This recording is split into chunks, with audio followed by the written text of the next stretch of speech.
So, what happens when an unstoppable swordsman comes face to face with a man who can't be cut? Well, we're about to find out. Today, we're diving deep into One Piece Chapter 15, the chapter that really kicks off one of the absolute greatest partnerships in all of anime. Let's do this. All right, here we go. After all the hype, Luffy's very first crewmate, the one and only pirate hunter Roronoa Zoro, is finally stepping into the fray. And you can forget the guy we saw tied to a post. This is the monster swordsman the Marines were terrified of. And believe me, Buggy's crew has absolutely no idea what's coming for them. Okay, so just a quick recap of where we are. The situation is just pure chaos.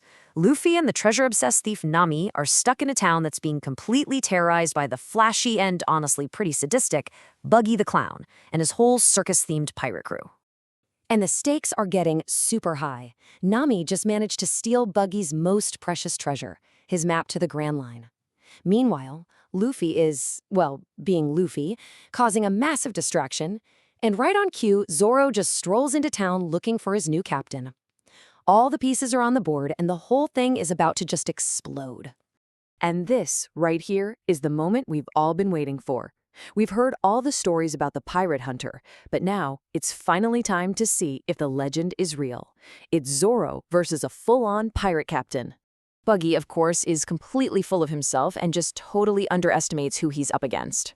Zoro, on the other hand, is just as cool-headed as ever. He puts his third sword in his mouth, draws the other two, and in what feels like a single, lightning-fast motion, he slices Buggy into ribbons.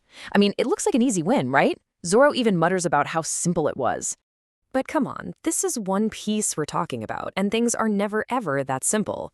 If you're a pirate captain out on these seas, you've probably got a trick or two up your sleeve. Or, in this case, a trick that's not even attached to your sleeve. And this is the absolute genius of Devil Fruits. Just as Zoro is turning his back, thinking it's all over, one of Buggy's hands, still holding a knife by the way, comes flying out of nowhere and stabs him right from behind. It's such a shocking, cheap shot that it completely flips the entire battle on its head. So how is that even possible? Well, Buggy ate the Bara Bara no Mi, the Chop Chop fruit. It gives him the power to split his entire body into pieces and control them however he wants, which makes him totally immune to being cut. Just think about that for a second. For a swordsman like Zoro, this is the absolute worst-case scenario. It's like trying to cut water. It's just not going to work. Okay, so Zoro is now badly injured, and he's facing an opponent that his swords literally can't touch. Just when you think things can't possibly get any worse for him, Buggy decides to press his advantage and calls in his number 2. I mean, just look at this situation. Buggy uses one of his floating hands to dig right into Zoro's fresh wound, holding him in place with pure agony. And then his chief of staff, Kabaji the Acrobat, comes charging in on a unicycle of all things. So Zoro is wounded, he's pinned down, and now he has to fight another swordsman. Honestly, it looks like it's all over. But this is where we see the iron will of Roronoa Zoro. Despite the searing pain, he just grits his teeth, digs deep, and gets into the stance for his signature move, Onigiri, the Demon Slash.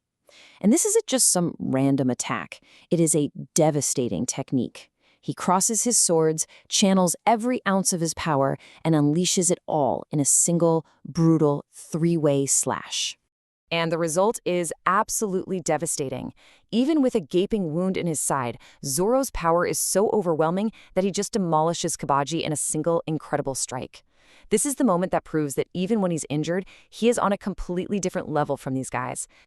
But, you know, while all of this amazing action is going on, something even more important is happening beneath the surface. This fight isn't just about showing how strong Zoro is. It's about the birth of a legendary duo. It's about the unshakable trust between a captain and his very first mate. Seriously, think about it. While Zoro's out there fighting for his life, what's Luffy doing? He's just watching, with this massive, confident grin on his face. He's not worried. He's not even thinking about jumping in to help. And why? Because he chose Zoro for his crew, and he has absolute 100% faith that his first mate can handle it. This moment right here is the very bedrock of their entire bond. And you can just see the stark difference in leadership styles. Buggy rules his crew through fear, you know. He's willing to blast his own guys out of a cannon for the tiniest mistake. But Luffy, he leads through trust and belief. He empowers his friends to be their strongest selves. So this chapter isn't just a cool fight. It's a huge statement that the Straw Hats are a completely new kind of pirate crew. So, Zoro has taken down the number 2, but the big boss, Buggy himself, is still standing. Before we get to that, let's just quickly break down the key takeaways from this incredible chapter. First off, we see the birth of that classic Luffy-Zoro dynamic, a partnership built on pure trust. Second, we learn that devil fruits are total game changers, and they force fighters to adapt on the fly or, lose.